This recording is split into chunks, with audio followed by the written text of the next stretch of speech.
কর্ণফুলী সরকারি কলেজের সুপ্রিয় শিক্ষার্থীবৃন্দ, বাংলা বিভাগের পক্ষ থেকে তোমাদের সবাইকে স্বাগত জানাই।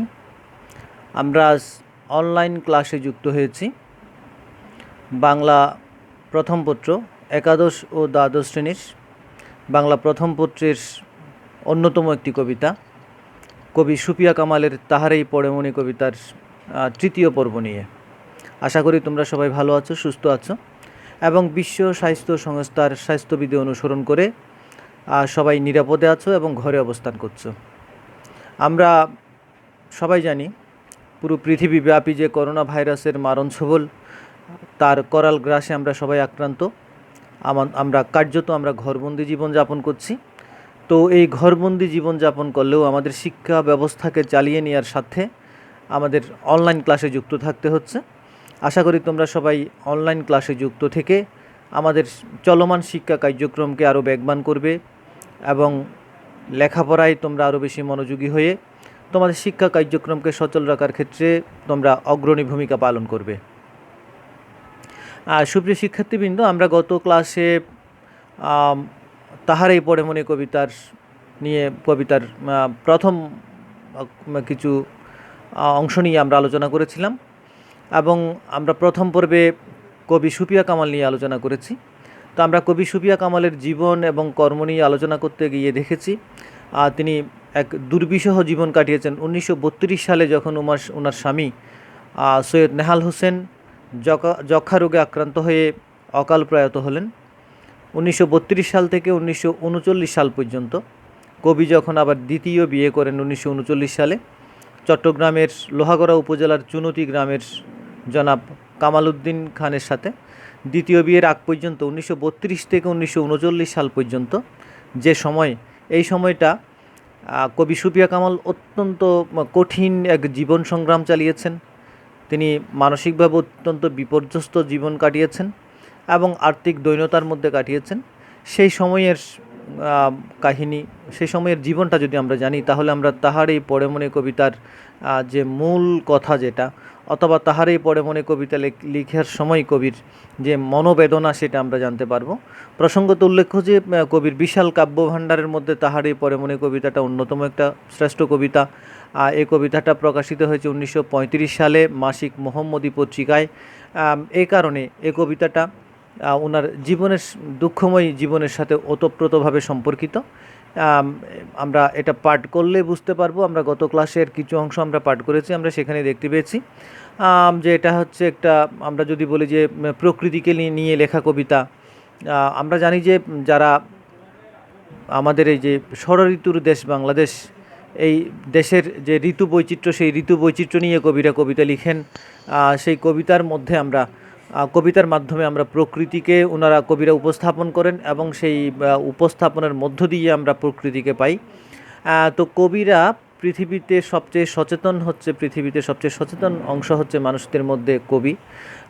সেই কবিদের মাধ্যমে আমরা আসলে প্রকৃতির যে সূক্ষ্ম পালাবদল, যে বৈচিত্র্য, যে সৌন্দর্য, সেটা আমরা কবিদের মাধ্যমে জানতে পারি।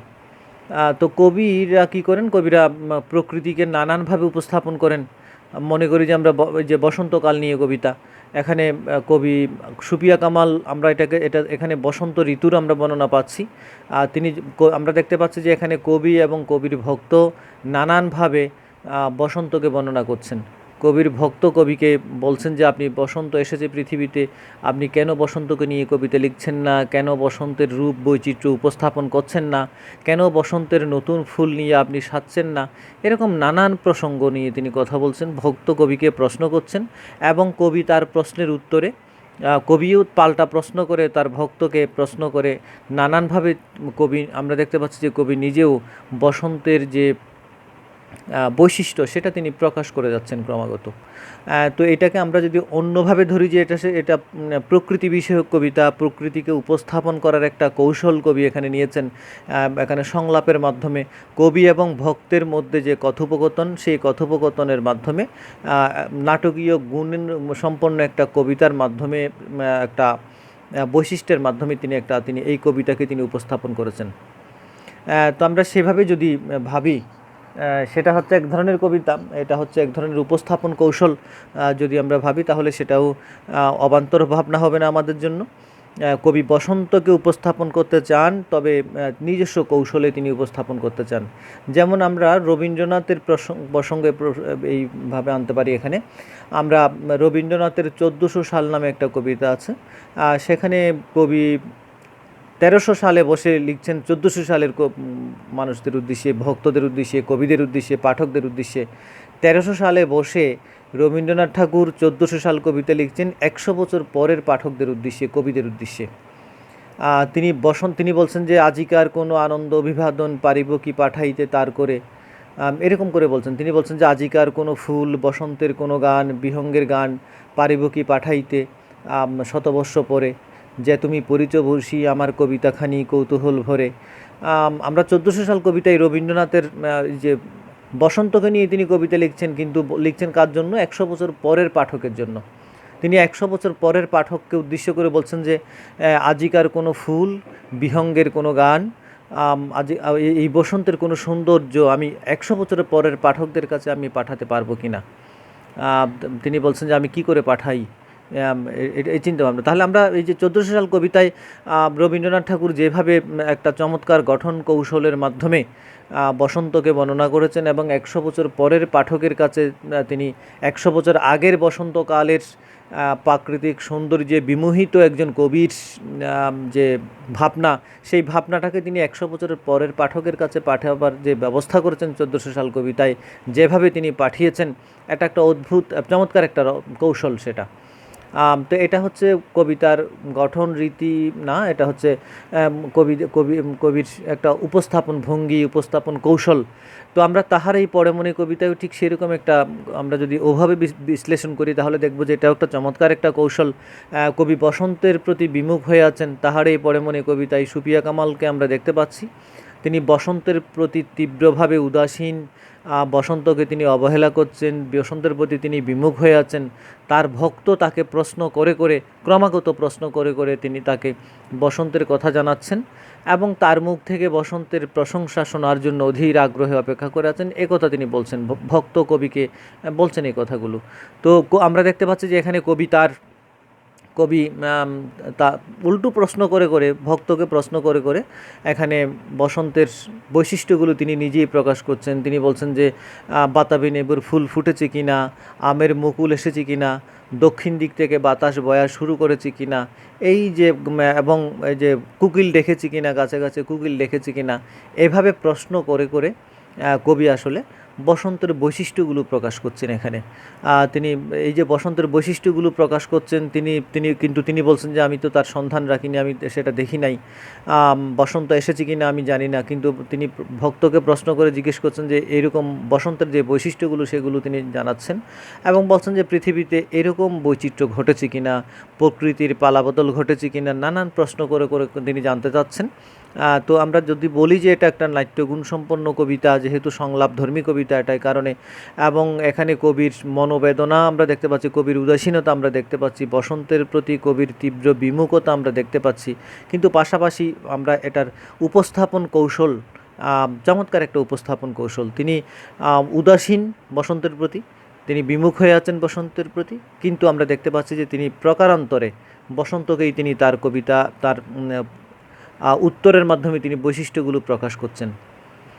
তো আমরা গত ক্লাসে যদ্দূর জানলাম, আমরা সেখানে আমরা দেখতে পেলাম যে তিনি বলছেন যে পৃথিবীতে বসন্ত এসেছে, এসেছে এসেছে তখন ভক্ত যাকে যখন বললেন, আমরা গত ক্লাসের পরের অংশগুলো একটু পড়তে চেষ্টা করব। কবিতাকে ভক্ত যখন তাকে বলছেন যে বসন্ত এসে গেছে পৃথিবীতে, তাও সমস্যা নেই, আপনি কবিতা লিখেন, গান লিখেন, আপনার কণ্ঠে আমরা বসন্তের গান কবিতা শুনতে চাই।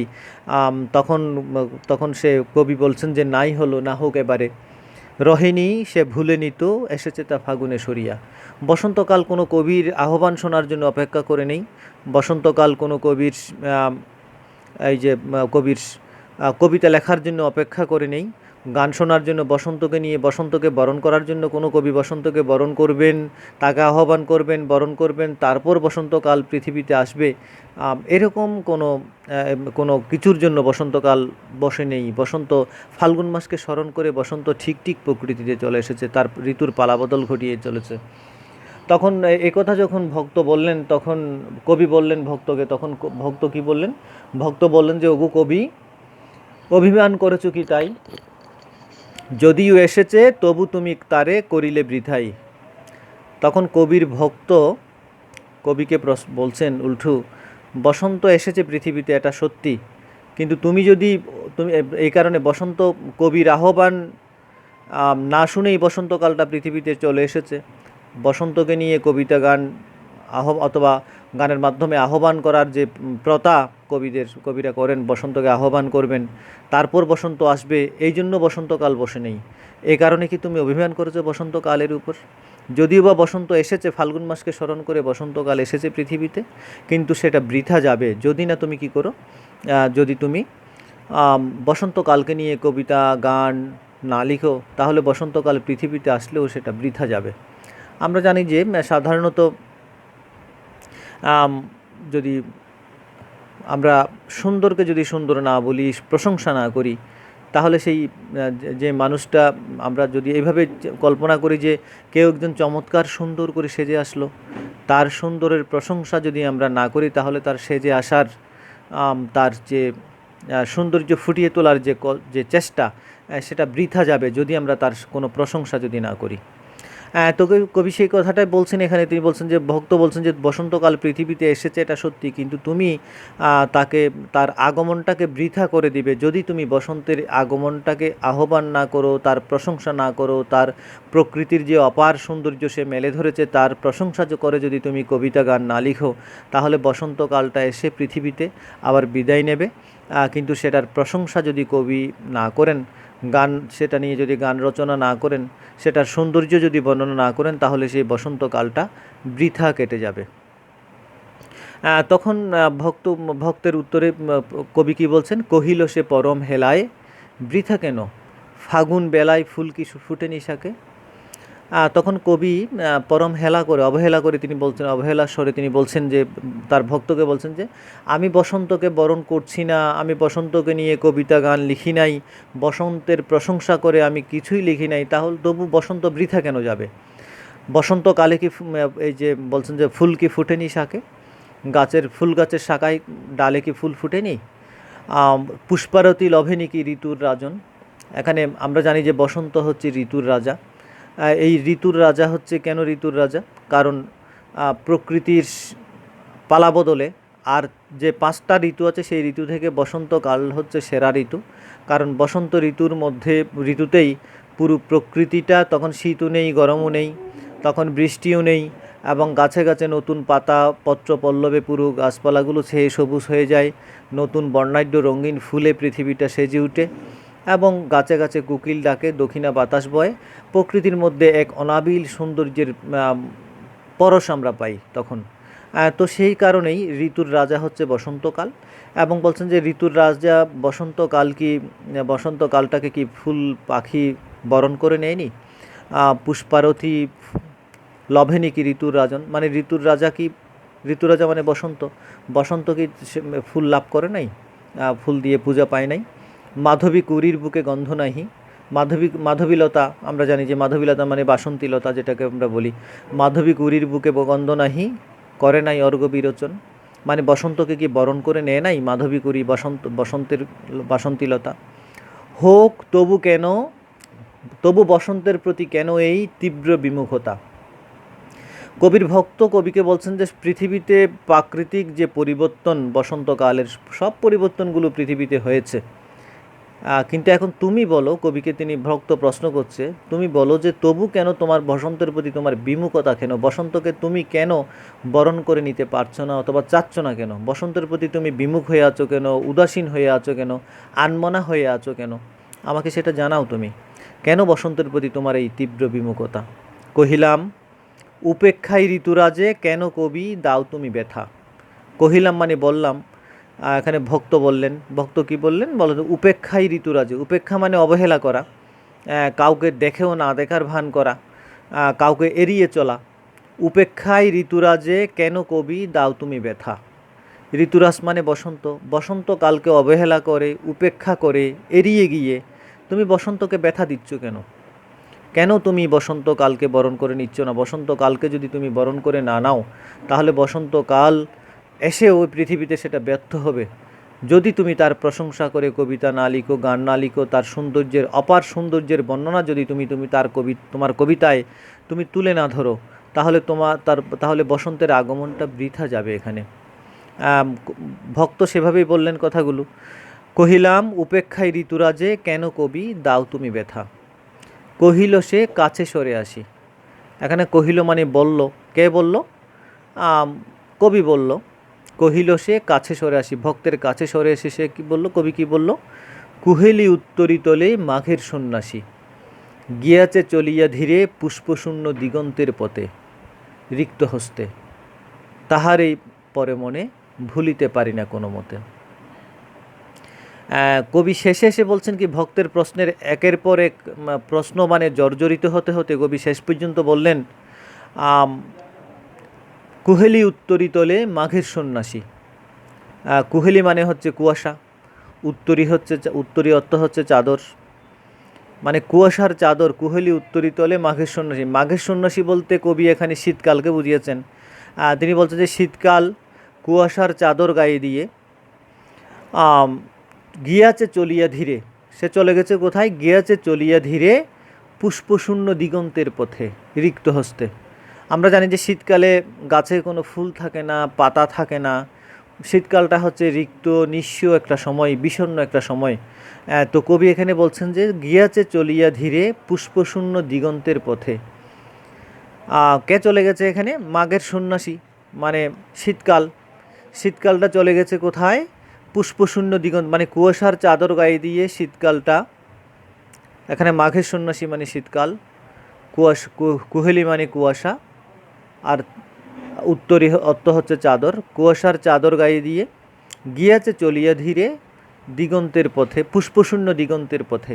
আমরা জানি যে শীতকালে পুষ্প নেই, গাছে গাছে ফুল নেই, পাতা নেই, মাঠ ঘাট ফেটে চৌচির হয়ে যায়, একেবারে রিক্ত মনে হয়। যে পুরো যে পত্রপল্লববিহীন বৃক্ষকে দেখে মনে হয় যে পুরো পৃথিবীটা মনে হয় রিক্ত এবং নিঃস্ব হয়ে গেছে একেবারে। তাহলে এরকম রিক্ত এবং নিঃস্ব অবস্থায় শীতকালটা কুয়াশার চাদর গায়ে দিয়ে পুষ্পশূন্য দিগন্তের পথে সে চলে গেছে। কবি বলছেন যে তাহারই পড়ে মনে ভুলিতে পারি না কোনো মতে। শীতকালের, আমরা জানি যে বসন্ত ঋতুর আগের ঋতুটা হচ্ছে শীতকাল, শীত ঋতু। শীত ঋতুটা পৃথিবী থেকে বিদায় নিয়েছে, এখন বসন্তকাল। কিন্তু বসন্তকালকে কবি বরণ করতে পারছেন না, এবং না পারার একটাই কারণ, আমরা সর্বশেষে এসে, কবিতার শেষের দিকে এসে কবি বলছেন তাহারই পড়ে মনে ভুলিতে পারি না কোনো মতে। কাকে মনে পড়ে? যেই শীতকালটা রিক্ত নিঃস্ব অবস্থায় পৃথিবী থেকে বিদায় নিয়ে চলে গেছে, পুষ্পশূন্য দিগন্তের পথে চলে গেছে কুয়াশার চাদর গায়ে দিয়ে, সেই শীতকালটাকে আমার মনে পড়ে। আমি কোনো মতেই সেই শীতকালটাকে ভুলতে পারি না। এ কারণেই আমি বসন্তকে বরণ করা আমার পক্ষে সম্ভব নয়। আমি সেই বসন্তকালেই ডুবে আছি। আমরা জানি যে কবিতার দু ধরনের অনুবাদ হয়, একটা হচ্ছে আক্ষরিক অনুবাদ, আর একটা হচ্ছে ভাবানুবাদ। তো আমরা এই কবিতায় পরে যতটুকু পড়লাম এটা আমরা আক্ষরিক অনুবাদ করলাম আসলে, যে কবি সহজ সরল ভাষায় তার বসন্তের রূপ বৈচিত্র্য এবং বসন্তকে নিয়ে তার অনুভূতির প্রকাশ তিনি করলেন ভক্তের কাছে। এবং এটাকে যদি আমরা বলি যে একটা আবিধানিক অনুবাদ, তাহলে আবিধানিক অনুবাদে আমরা দেখতে পেলাম যে কবি বসন্তকে আসছে পৃথিবীতে, বসন্তকে কবি উপেক্ষা করছেন, অবহেলা করছেন, বসন্তের প্রতি তীব্রভাবে তিনি উদাসীন হয়ে আছেন, বসন্তকে তিনি বরণ করছেন না, এবং বসন্তকে নিয়ে কবি কোনো গান কবিতা লিখছেন না, বসন্তের কোনো প্রশংসা কবি করছেন না। প্রকৃতির মধ্যে যে বসন্তের পালাবদল ঘটেছে, প্রকৃতির মধ্যে যে বসন্তের বৈশিষ্ট্যগুলো প্রকাশ পেয়েছে, তার দিকে কবির কোনো ভ্রুক্ষেপ নেই। কেন নেই কবির ভ্রুক্ষেপ? তিনি শেষ লাইনে এসে বলছেন যে তাহারই পরে মনে ভুলিতে পারি না কোনো মতে। কার কথা মনে পড়ে? মাঘের সন্ন্যাসীর কথা মনে পড়ে। মাঘের সন্ন্যাসী বলতে তিনি শীতকালকে বলছেন। তিনি বলছেন যে আমার সেই শীতকালের কথাটাই মনে পড়ছে। কেন মনে পড়ছে? বলছেন যে সেটা শীতকাল হচ্ছে রিক্ত এবং নিঃস্ব। সেই রিক্ত এবং নিঃস্ব সময়টা যখন রিক্ততার কাল, নিঃস্বতার কাল শীতকাল। শীতকাল হচ্ছে বিষণ্ণতার একটা সময়। আমরা জানি যে শীতকালে আসলেই মানুষের মানব মনের সাথে প্রকৃতির সম্পর্ক যদি আমরা আবিষ্কার করতে চাই এক একটা ঋতু ধরে, তাহলে আমরা দেখতে পাবো যে শীতকালটা হচ্ছে অত্যন্ত বিষণ্ণ একটা সময়। শীতকালের সময়গুলো আমাদের কাছে কেমন বিষণ্ণ, মনমরা, রিক্ত, নিঃস্ব মনে হয় আমাদের কাছে।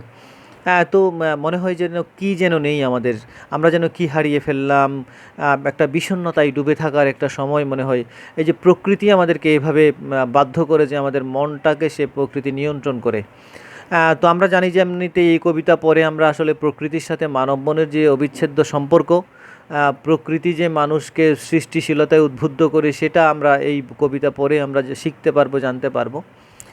তো আমরা দেখতে পেলাম যে এই কবিতায় কবি সেই কথাটাই বলছেন, যে কবি বলছেন যে আমি রিক্ত নিঃস্ব, সেই শীতকালটায় আমার মনে পড়ছে। তাহলে এটা হচ্ছে আমাদের আক্ষরিক অনুবাদ।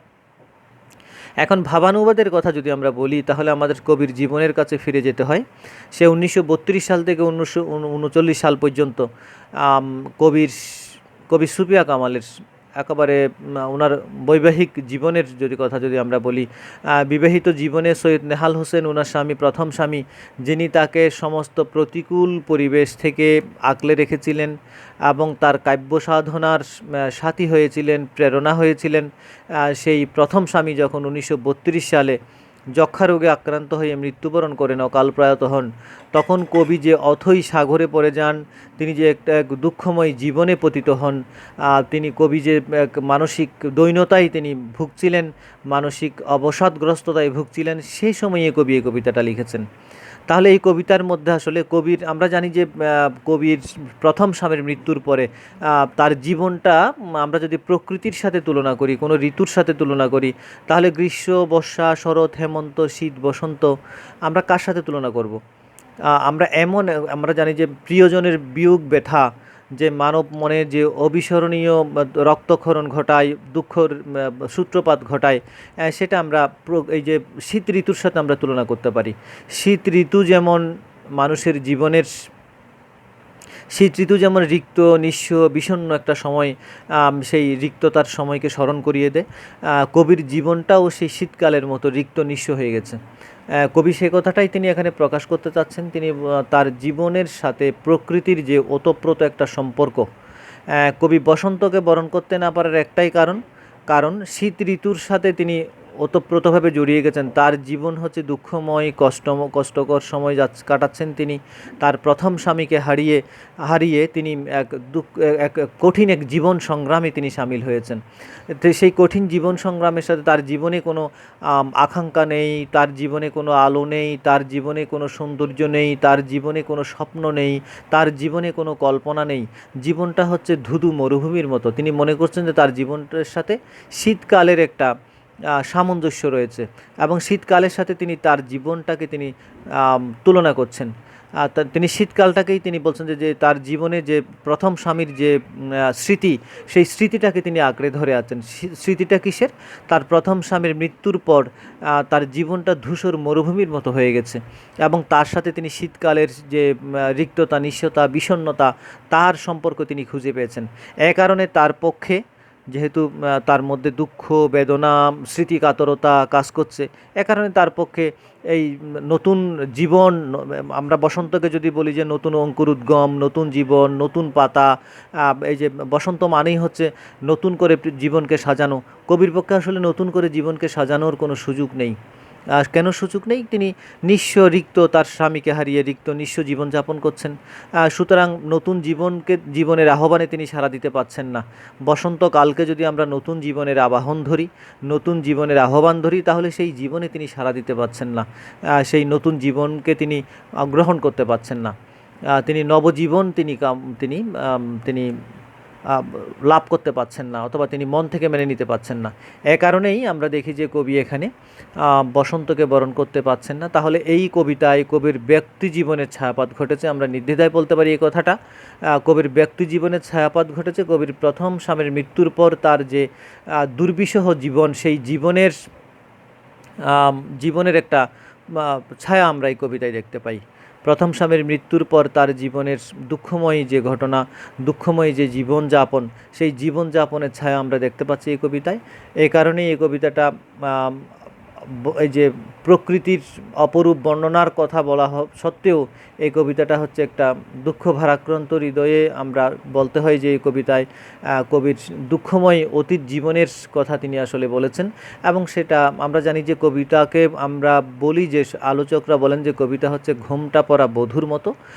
নতুন নববধূকে দেখার জন্য যেমন ঘোমটা সরিয়ে দেখতে হয়, কবিতাকেও ঠিক তেমনি ওই যে কবিতাকে যদি আমরা বলি যে ঘোমটা পরা নববধূর মতো, তাহলে সেটাকে ঘোমটা সরিয়ে যখন আমরা দেখলাম, আমরা দেখতে পাচ্ছি যে এখানে আসলে তার জীবনের অন্ধকারময় একটা জীবনের আমরা চিত্র এখানে পাই। তাহলে সেভাবে যদি আমরা আবিষ্কার করতে চাই, সেভাবে যদি আমরা আলোচনা করতে চাই, তাহলে এই কবিতা হচ্ছে প্রকৃতি বিষয়ক কবিতা হওয়া সত্ত্বেও, নাট্যগুণসম্পন্ন কবিতা হওয়া সত্ত্বেও এই কবিতায় আসলে তিনি তার জীবনের বিষাদময় জীবনের তিনি চিত্র অঙ্কন করেছেন এই কবিতায়।